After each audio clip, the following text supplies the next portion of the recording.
2020년 새해 국가혁명배당금당 부동산 정책을 정확하게 좀 밝혀주십시오. 지금 국가혁명배당금당은 이번에 760명이 오늘까지 등록을 했는데 구정까지 한 1000명을 지금 하려고 많은 사람이 들어오고 있으니까 한 1000여 명이 곧 등록될 것 같습니다. 근데 국가혁명배당금당의 후보들이 몰리는 것은 국가혁명배당금당의 정책 때문입니다. 그 특징이 우리는 부동산 정책 자체가 자유시장 경제에 맡기는 거죠. 그러니까 부동산은 시장주의입니다. 수요를 필요로 하는 사람은 누구나 부동산을 투자할 수 있고 거기에 맞는 상한한 세금만 내면 돼요. 그래서 고소득자들이 강남에 막 고급 아파트를 사거나 부동산 가격을 올린다거나 뭐 이런 것도 시장 자율 기능에 맡겨요. 거기에 우리는 관여하지 않습니다. 그래서 융자 제도도 모든 고가든 적은 금액이든 일정합니다.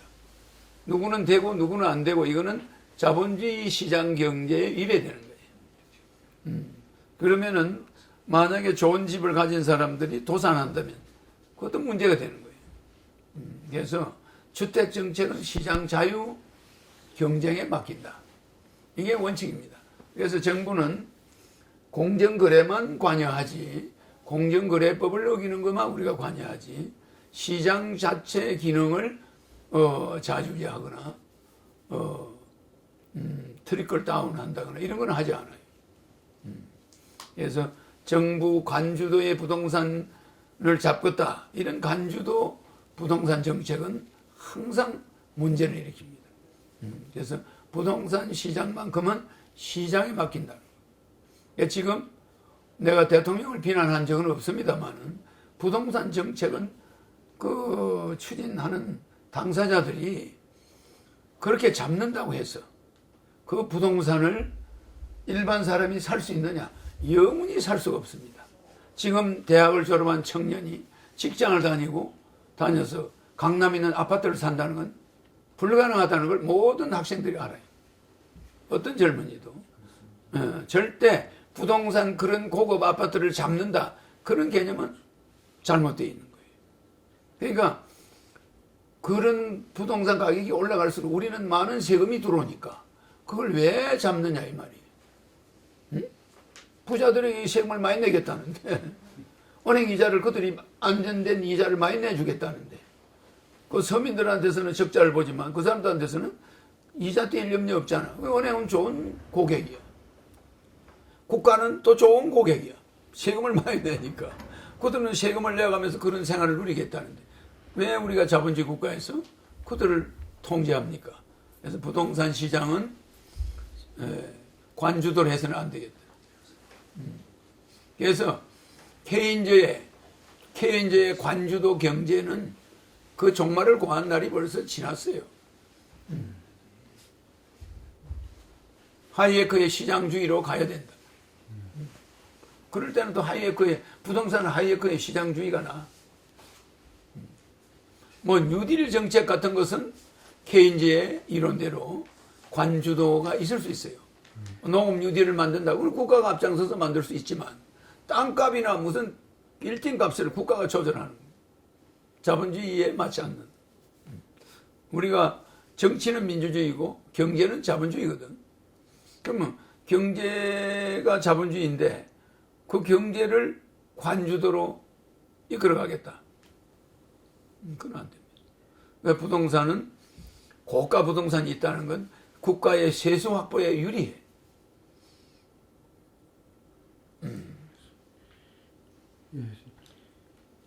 변희수와 하사 휴가 중 외국에 나가서 성 전환 수술을 했지 않습니까? 법에 따라서 더 이상 군복무를 할 수 없다는 판결과 함께 사회적인 비판이 지금 쏟아지고 있거든요. 이에 대해서 우리 대표님의 생각은 어떠하신지 말씀 좀 해주십시오. 성전환 수술 자체는 개인의 자유죠. 휴가 기간에 했으니까 관계없죠. 그래서 성이 바뀐 거는 우리나라의 군 형법에 처음 있는 일이고 또 군대에서 그런 일이 일어난 것도 처음입니다. 그러니까 거기에 대한 대비책은 존재하지가 않아요. 국방부에도 그런 전례가 없었으니까. 그냥 우리는 거기에 대해서 제일 먼저 생각해야 되는 게 인권이에요. 그 군인이 원하는 게 전환 수술이면 그 사람이 그동안 고생을 많이 한 거죠. 여자인데 남자 페니스가 달려있고 고환은 없어요. 근데 그 페니스를 절제하니까 속에 여자 성기가 들어있어. 그러면 그거는 수술해야지. 그래서 여자로 돌아갔어요. 왜 페니스가 달렸느냐? 그거는 돌연변이 잘못돼서 그렇게 된 거예요. 그러니까 우리가 창조 이론에서 여러분은 잘 모르겠지만은 이 창조 과정에서 이 100조 개의 세포가 46개의 염색체로 이루어져 있거든. 그러면 거기에 4,600조의 염색체가 있어요. 그럼 4,600조의 염색체 안에 DNA가 4만 개가 있어요. 그러면 1해 8,400경입니다. 그럼 1조 8,400억. 그러면 그 1조 8,400억에 그 DNA가 있는데 DNA 하나 안에 50만 개의 유전자가 있단 말이에요. 그럼 그걸 다시 곱하니까 1해 8,400경. 1해 8,400개의 유전자가 있어요. 그 유전자에서 조금 변이가 있으면 그런 사태가 올 수가 있는 거예요. 돌연변이가 생겨나. 여자인데 남자 페니스를 달고 나온. 실제 생식기는 전부 여자야. 난소도 있고 그 사람은 난자도 있어. 자궁도 있어. 근데 남자로 되어 있는 거예요. 페니스만 있고 유방도 있어. 그런데 군대 가서 남자로서 근무를 하고 있어.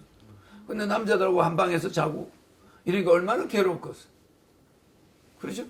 그러니까 가서 페니스 떼내고 성전환 수술 한 겁니다. 그래서 그 사람은 군대에서 다시 근무한다는 건 좀 어려움이 있어요. 왜? 동료들이 그 내용을 몰라서 해야 되는데 알기 때문에 들어오면은 같은 여군들이 그 같이 방에서 자려고 하겠어요? 그렇잖아요. 화장실 같이 가려고 하겠어요? 그러니까 그건 약간의 본인의 마음은 군대 가서 다시 근무하고 싶지만 이미 그 집단에서 알려졌기 때문에. 알겠죠?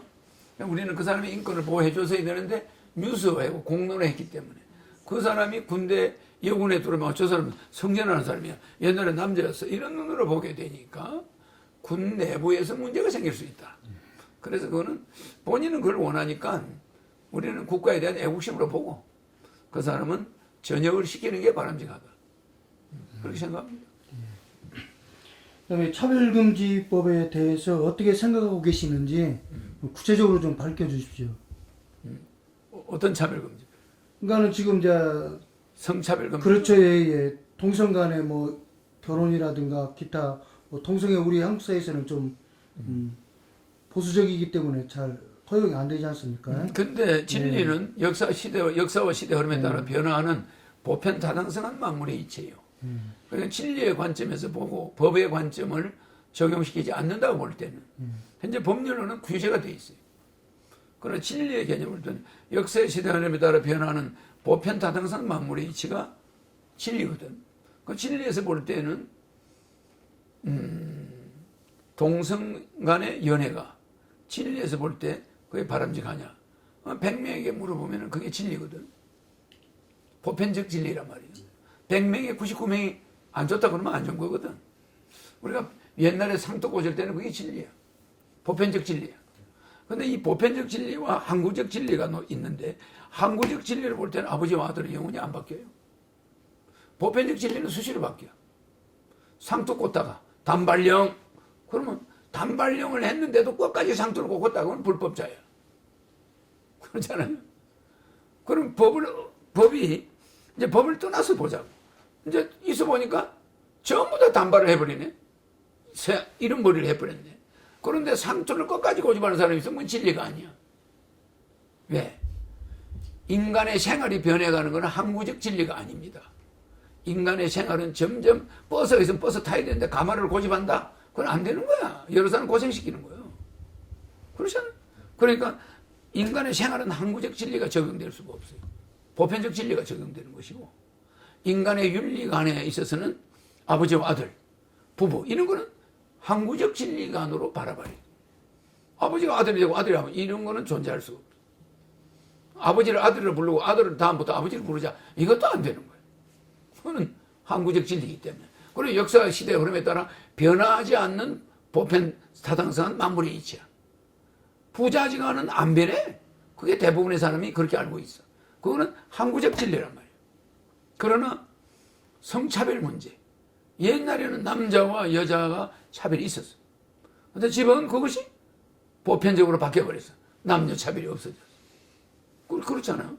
그러니까 남녀 차별이 없어진 지금이고, 성적인 것도 동성연애가 결혼을 한다. 동성연애자를 인정해달라. 이것이 보편적 진리에서는 그것이 존재하지가 않아요. 지금 대부분 남자들이 그걸 인정을 안 해. 그렇잖아요. 그런 당사자들은 인정을 해달라고 하는데 대부분 사람들은 100명 중에 99명이 동성결혼 이거 좋아 안 한단 말이에요. 그렇잖아요. 그러면 이런 걸 갖다가 나한테 물을 게 아니에요. 이건 보편적 진리와 항구적 진리에 적용시키면 답이 나오는 거예요. 따라가야지 대중을. 근데 우리나라에서 남자끼리 결혼하겠다, 여자끼리 결혼하겠다. 이게 우리나라에서는 아직까지는 보편적 진리가 아니라는 것 뿐이지. 우리는 언제나 문은 열어놓고 있어, 나는. 지도자로서. 그것이 대세가 될 때는 우리도 그걸 받아들이지. 그죠? 또 그건 항구적 진리도 아니야. 뭐 동성연애나 반드시 옛날부터 뭐 바뀌지 않는데 이런 거 없어요. 그렇잖아. 그러니까 그런 거는 항구적 진리도 아니고 보편적 진리를 봐야 돼. 보편적 진리를 볼 때는 대부분 사람들이 그걸 거절해요. 거부합니다. 왜? 우리는 남녀가 만나는 데는 목적이 있다고 생각해요. 우리 국민들은. 뭐 자식을 낳아야 돼. 이게 사명감을 가지고 있어. 조상에 대한 사명감을 가지고 있는데 남자 만나서 애를 낳을 수 없잖아. 이걸 우리는 병으로 본단 말이에요. 약간. 그렇잖아요. 이걸 고쳐야지. 그걸 갖다 붙여놔가지고 뭐가 두 사람의 집안이 망하는 거예요. 예를 들어서. 근데 자기들 마음으로는 좋다는 거예요. 마음에 좋다고 윤리를 우리가 마음대로 지금 보편적 진리를 외면할 수는 없잖아요. 그래서 나는 정치인으로서 우선 거기에 대해서는 이 말 외에는 할 수가 없어. 시대가 바뀌었어. 우리 국민 100명 중에 한 60명이 동성연애 결혼시키자. 이러면 그런 따라가는 거야. 어떤 정치적인 지도자가 거기에 대해서 소견을 내놨는 건 불법이에요. 알겠죠? 그럼 개인의 사견이 되는 거예요. 그래서 나는 그런 걸 말할 수가 없어요. 예, 2020년 한국 경제를 어떻게 전망하고 계시는지 구체적으로 좀 밝혀주십시오. 한국 경제는 경제를 운영하는 주체들이 공감 능력이 부족했다고 봐요. 경제를 운영해온 주체들이 사회 지도층들이 대부분 사회를 이끌어가는 지도층들이 배운 자들이었어요. 해외 유학도 하고. 그런데 그들에게 부족한 게 흑수저야. 공장의 근로자로 있었다거나 자영업을 해봤다거나 뭐 이런 중소기업을 해본 사람이 드물다는 거예요. 한국 경제 주체들이 대부분 금수저야. 은행가에서 집에서 태어났거나 좋은 가문에서 해외 가서 유학을 했거나 이래가지고 경제 이론만 밝아. 그렇잖아요? 그럼 그 밝은 경제 이론인데 응용해본 경험이 없어. 사업을 해본 경험도 없고. 그러니까 국가를 주도해가는 경제를 그들이 개선할 길이 없는 거예요. 그러니까 케인즈의 관주도 경제와 하이에크의 민간주도 경제가 시장주의 경제가 부닥치는 건데 이거 하나도 조율을 제대로 하는 정치인이 없고 그 경제학자들이 부닥치면 그 정치 지도자가 그걸 조율해야 되거든. 그렇잖아요? 야 케인즈 학파, 야 하이에크 학파 이리 와. 뉴딜 정책은 케인즈주의로 가야 돼요. 관주도로. 민간인들 보고 뉴딜을 하라고 하면 할 수가 없어요.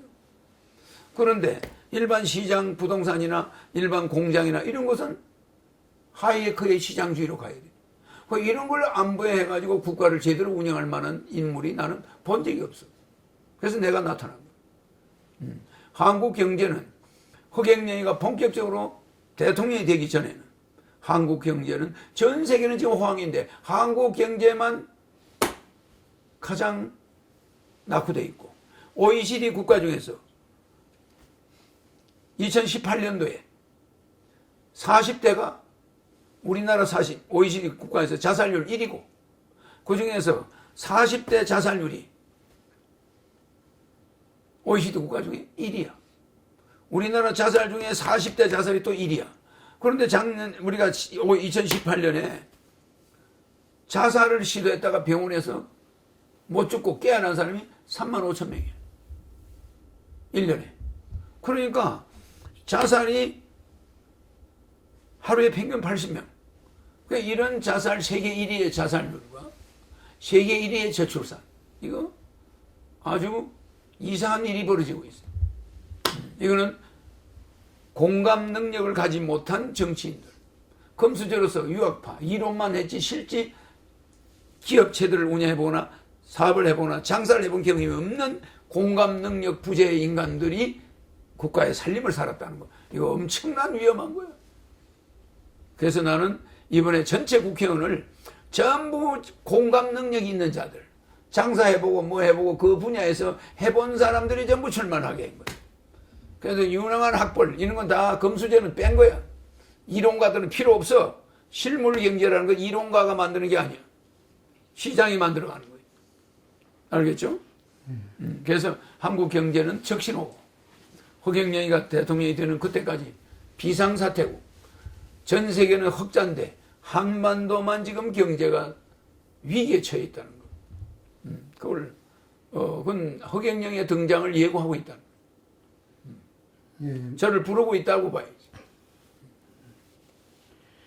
예, 150 국가혁명배당금 당의 정책을 말씀해 주십시오. 우리는 150명의 국회의원을 붙여야 내가 대통령 되기 전에 이걸 싹 바꿀 수가 있어. 그러니까 5억씩 국민 가계부채 무조건 갚아줘. 은행 담보로 아파트 샀다. 5억 담보가 잡혔다. 갚아줘. 그러다가 부동산 국가가 안 가져가. 무상이야. 그러면 은행 융자 없는 사람 억울하지. 그러다 그 사람들한테까지 5억을 줄 필요 없잖아. 그러나 은행 부채가 있는 아파트를 갚아준다 해서 거기다 국가가 설정해 놓는 게 아니야. 그냥 무상으로 해줘. 그러면 돈 안 빌려 쓴 사람은 좀 억울하지. 그래도 그 사람의 빚을 갚아주는 게 돈 안 빌려 쓴 사람도 살 길이 생겨. 순환이 되니까. 주변에 빚쟁이만 전부 있어봐. 그 사람도 망해요. 경기가 나빠. 그 사람 빌딩이 분양이 안 돼. 그 사람 빌딩에 임대료가 안 나와. 다 망하는 거예요. 알겠죠? 그래서 어려운 사람들 빚을 이번에 당군 이래 5천년 만에 5억씩 처음으로 빚을 갚아주는 거야. 그게 국가혁명배당금당이에요. 그 다음에 결혼 문제, 결혼부를 만들고 통일부를 없애고 결혼부를 만들어가지고 결혼은 국가가 책임을 져. 개인들이 해낼 수가 없어. 결혼비용 1억 5천 제하. 그거 줄 돈이 없어 부모들. 또 돈이 있다 한들 자식들이 장가를 안 가. 여자가 없어. 왜? 생활이 보장이 안 되니까. 그래서 국민배당금 1인당 150, 두 사람 300 생활할 수 있게 해줘. 결혼하면 3억을 줘. 애 낳으면 5천만 원 줘. 이런 정책에 의해서 결혼은 추진되고 연애 공영제를 해가지고 연애 한 달에 연애비 20만 원씩 줘. 알겠죠?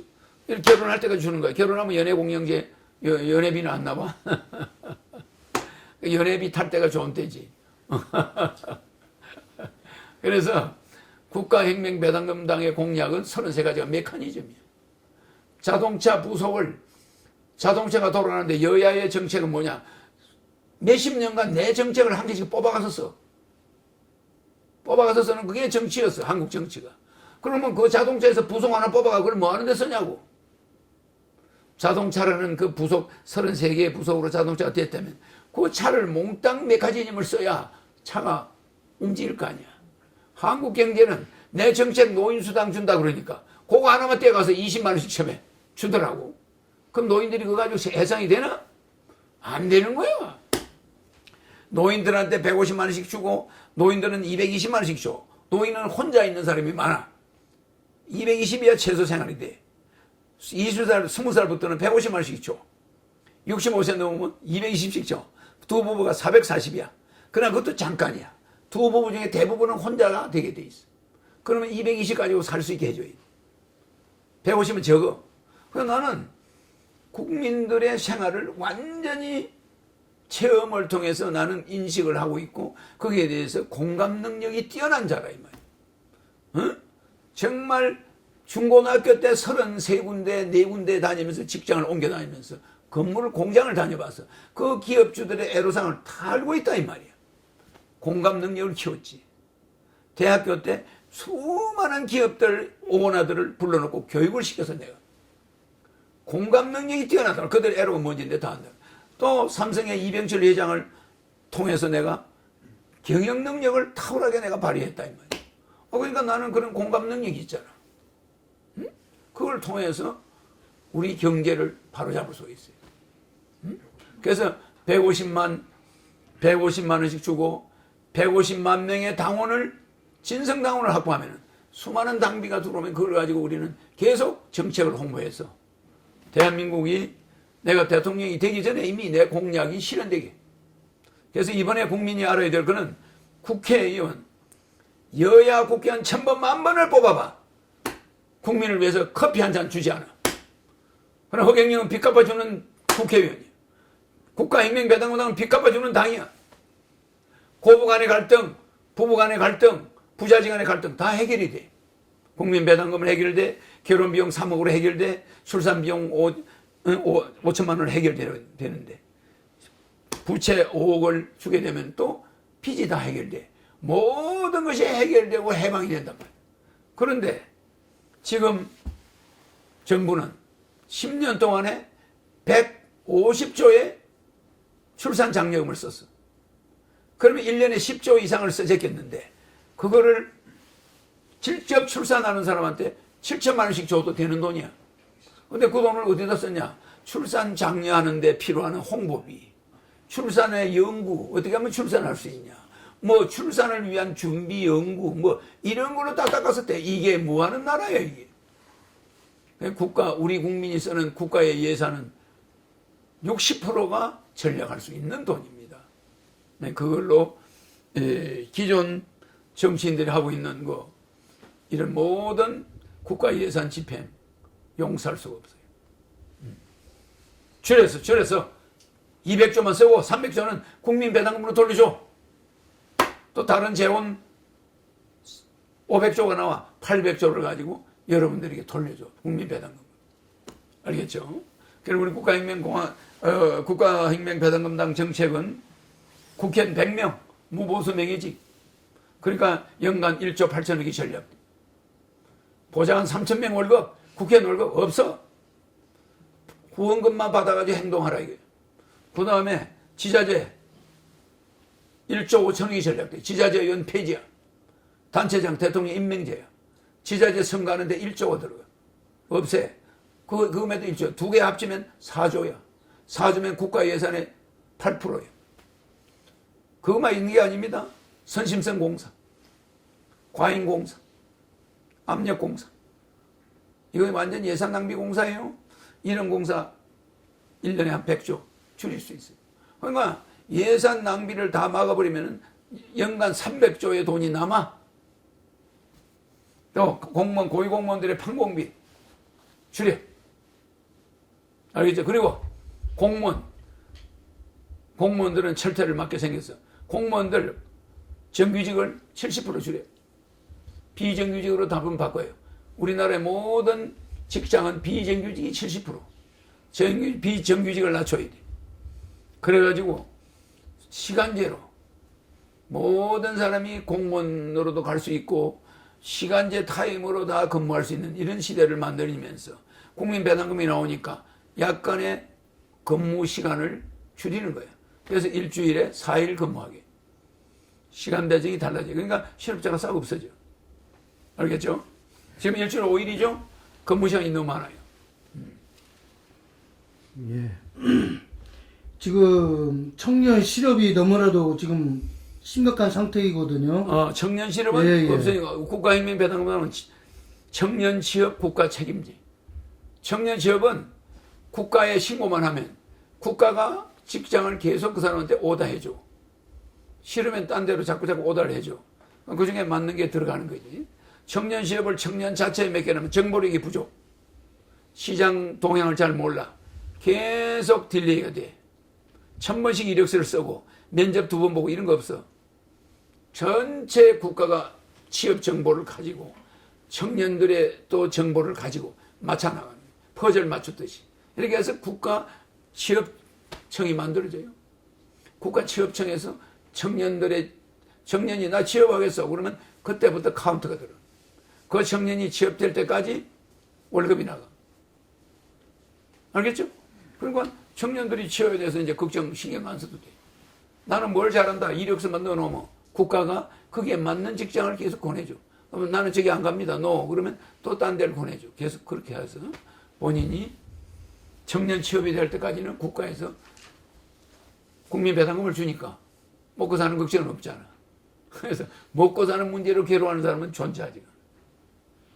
지금 현재 노량진 그 고시원에 젊은 청년들이 지금 그 공무원이 되기 위해서 대거 지금 몰려가지고 지금 그래서 하고 있거든요. 노량진 고시원은 네. 앞으로 내가 대통령이 되면 없어져요.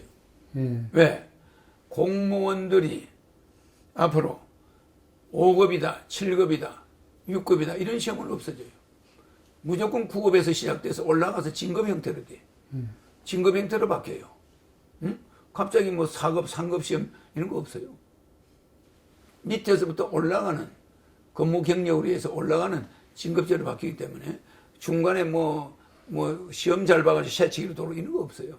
그래서 지금 정규직 국가 공무원도 많이 줄이고 비정규직으로 바꿀 거기 때문에 공무원의 철밥통 시대가 이제 사라지게 됩니다. 그래서 일단 공무원은 지금 비정규직으로 해서 퇴직할 경우에 대우를 해줘가지고 공무원들이 많이 비정규직으로 바뀌면서 타임제로 하도록 공무원 사회도 활기를 불어넣을 거예요. 지금은 철밥통이야. 내 공무원 들어왔어. 어떤 놈이 나를 내쫓아 이러고 있어. 안 됩니다. 절대 나르시즘, 매너리즘 아주 이건 완전히 망국에 거기에 들어가겠다고 목숨 걸잖아요. 없어져요. 누구든지 공무원이 좀 되고 싶다. 그러면 가서 접수해놔. 그래가지고 면접 봐가지고 거기 가서 타임제로 일을 맡아서 왔다 갔다 하고 나 지금 서울시청에 비정규직 공무원입니다. 뭐 이러면 되는 거야. 또 이렇게 되게 한 6개월 하다가 이거 마음에 안 드네. 난 부산시청으로 가겠어. 거기 가서 되는 거야. 공무원처럼 명령을 받지 않는다는 거야. 자기가 컨택하는 거야. 시에서도 수시로 인원이 왔다 갔다 바뀌어. 이렇게 비정규직 시대가 낙원의 시대예요. 우리가 어디 끄달려 매여 있는 게 아니야. 당신 상관이 누구예요? 이런 거 없어. 난 직장에 있을 뿐이지 상관이 존재하지가 않아. 얼마나 좋아요. 스트레스가 없는 거야. 그러나 거기에서 줄리차게 진급을 해서 올라가는 사람은 30%. 알겠죠? 예. 지금 현재 명예퇴직, 정년퇴직이 지금 많이 되어지고 있잖아요. 그렇죠. 근데 지금 이제 그 가운데 이제 저 차상위 계층이라든가 저 극빈자들이 지금 갈수록 많이 늘어나고 있거든요. 그래서 지금 공무원들의 저 급료를 줄여가지고 공공 근로 부분에 투입을 해가지고 노인들의 일자리를 지금 정부에서 만들어 놓고 그걸 또 실적으로 그렇게 또 발표를 지금 하고 있거든요. 그러면 그 국가혁명배당금당에서는 이 문제를 어떻게 해결할 것인지 구체적으로 말씀해 그것도 잘못돼. 예. 그것도 내가 이야기하는 그 일자리 시장으로 바꾸면 예. 그런 것은 있을 수 없는 일. 예. 알겠죠? 그것도 잘못된 거예요. 그래서 젊은이들이 머리 좋은 사람들은 시장으로 가야지 국가 공무원으로 가면 나라 망해요. 국가 공무원은 너무 인재를 휩쓸고 가버리면 알겠죠? 공무원이 기업하는 사람들이 수재가 많아야 되는데 기업하는 사람은 좋은 인재가 없고 그런 멍청한 사람들이 전부 기업하게 되는 거예요. 알겠죠? 기업 쪽으로 인재들 가야 되는데 전부 공무원 시험만 보겠다. 그래서 앞으로 공무원은 가능하면은 장애자 또 소외계층의 자녀들 하여튼 재산 얼마 이하 이렇게 어려운 사람들이 주로 뽑히도록 제도적으로 바꿀 거예요. 왜? 능력 있고 공부 많이 한 사람은 공무원에 못 들어가요. 이렇게 해서 공무원 사회는 알겠죠? 그럼 그렇게 해야지 뭐든지 머리 좋은 놈이 공무원으로 가버리면 나라 발전이 되나? 안 됩니다. 지금 국가혁명배당금에서 지금 예비 후보가 가장 많이 지금 선관위에 등록이 되어져 한 있거든요. 800명, 760명이 한 800명 됐죠. 예, 등록이 되어져 지금 몇 있는데, 명이지? 네? 786명. 786명이니까 800이 다 되죠. 예, 그렇게 많이 등록이 되어져 있는데요. 각 지역별로 공약사항이 다 다르거든요. 아니지. 예, 메인 공약은 33가지가 똑같아요. 예, 그런데 지역에 수건 사업이 있어. 예, 지역의 수건 사업의 공약은 조금씩 그 사람들이 지역마다 그게 있으니까 집어넣을 수가 있는 거지. 우리 국가혁명배당금당의 공약은 안 바뀌어요. 예, 그러니까 부산이다 그러면 부산에 뭐 자갈치 시장을 개선하겠다. 뭐 어떻게 하겠다 이러면 그거는 있을 수 있지. 지역 공약이. 여기다가 한국 무슨 뭘 소비자 뭐 협동조합을 유치하겠다. 있을 수 있죠. 뭐 터미널을 유치하겠다. 그러면 지역 공약은 넣을 수 있지만 그건 다 달라요. 그러나 메인 공약, 국가혁명당이 밀어붙이는 그 공약은 안 바뀝니다. 그러면 지금 현재 지역 균형 발전에 대한 것도 매우 심각하거든요. 그래서 그 균형을 예산적인 면에서 어떻게 해결할 것인지 그것도 좀 밝혀주십시오. 지역 균형 발전이라는 말은 내가 대통령 되면 쓸 수가 없어요. 예. 무슨 말이냐면은 우리나라는 작은 나라이기 때문에 지역이란 말을 쓰면 안 돼요. 지역이란 말이. 그거는 미국 같은 데서나 쓰는 거지. 우리 한반도는 수도권의 전체 인구가 60%가 있어요. 전체 인구의 60%. 수도권 중심입니다. 지역 중심이란 말을 쓰면 안 돼요. 네? 수도권의 모든 경제가 90%가 모여 있어요. 인구는 60%가 와 있어요. 그럼 이게 수도권 중심이지. 지역 중심을 거다 대면은 그냥 그게 날아가 버려. 관성의 법칙에 의해서. 지역 경제가 서울로 확 흡수돼요. 이게 무슨 말이 해전하고 있잖아. 수도권 중심 경제가 해전하고 있는데 어떻게 지역 중심 경제가 거기서 살아나노? 그런 언어를 쓰면요. 해전하는 이 비행기 엔진이 지금 무슨 엔진, 일반 버스 엔진이 아니죠. 롤스로이스 엔진이 아니고 뭡니까? 터빈입니다. 한쪽으로만 도는 제트 엔진이에요. 그렇잖아요. 비행기 엔진이 한쪽으로 도는데 이거를 한쪽으로 도는 걸 갖다가 비행기 엔진을 다른 방향으로 또 돌린다거나 옆에 뭘 붙여놓으면 됩니까? 한 방향으로만 돌아가는 거예요. 한 방향으로만 돌아가는 그 엔진의 힘에 의해서 자동차는 여러 개의 엔진이 지그재그로 움직이죠.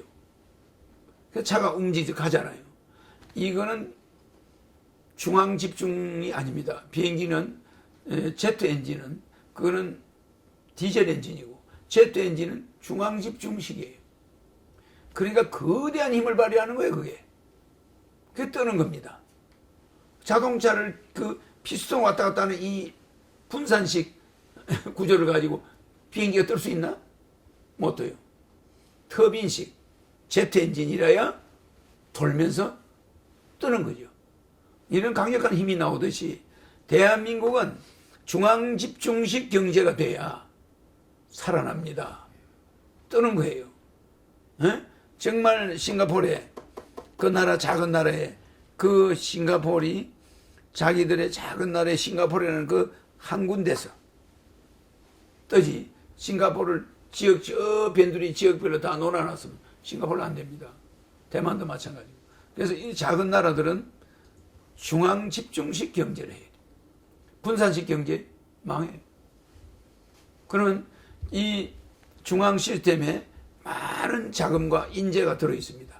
이 인재들이 풀로 가동할 때 지역은 흡수돼 버려요. 그래서 내가 경상남도와 전라남도를 전경도, 경상북도와 전라북도를 경전도, 충청도 강원도를 충강도 그렇게 묶어버리고 경기도를 서울로 합병하죠. 그러면 수도권이 충청도 강원도가 수도권이 되어버려요. 수도권이고 그 밑에 전경도 경전도가 지방이잖아요. 제주도까지. 이거는 수도권에 흡수돼 버려. 그런 경제로 나가야 되는데 서울을 줄이고 분산시키고 지방을 분산시키고 나라 망해요. 이건 작은 나라는 그래서 어떤 동물이든 내가 커야 돼. 수도권이 크면 그 동물이 만물의 영장이 되는 거예요. 그게 인간이에요. 이 인간의 뇌가 코끼리보다 커. 알겠죠? 그러니까 덩치 크면 뭐래? 뇌가 커야 돼. 러시아가 발전 안 하는 이유는 모스크바가 너무 작아. 일본이 발전하는 이유는 일본 동경이 서울보다 10배나 커요. 한번 생각해 보세요. 아니, 그 조그마한 나라에 왜 너무 수도가 그렇게 크냐 말이에요, 동경이. 그렇잖아요? 그거는 그만한 지능을 가진 자들이 많이 모여 있다는 거예요. 그러니까 세계를 도전하는 거지. 그러니까, 예, 수도가 작은 나라는 힘을 못 쓰는 거예요. 수도가 커야 돼. 그래서 영국 런던이 그렇게 발달되고 커가지고 세계를 주워 먹었어. 알겠죠? 그런데 러시아는 수도가 작아요. 물론 러시아에 있는 찰스강이 시원찮아. 모스크바를 지나가는 찰스강이 강으로서는 너무 빈약해. 힘이 없는 거야. 그러니까 러시아가 항상 저 모양으로 침체되어 있는 거야. 그러면은 워싱턴을 지나가는 포토맥강, 그런 강은 강이 동쪽으로 흘러. 강이 동쪽으로 흘러가요. 우리 서울의 강은 서쪽으로 흘러가. 서쪽으로 흘러가요. 이 강의 위치에 따라서 그 수도의 기능이 달라지는 거예요. 그러니까 소련은 강 자체가 망하게 돼 있어. 형편없네. 그러니까 러시아로 바뀌어버리죠. 워싱턴은 포토맥 강이 동쪽으로 흘러가니까 그런 대로 유지가 되고 있는 미국은. 그러니까 뉴욕은 강이 없기 때문에 헌일이야. 뉴욕은 수도를 뺏겼잖아.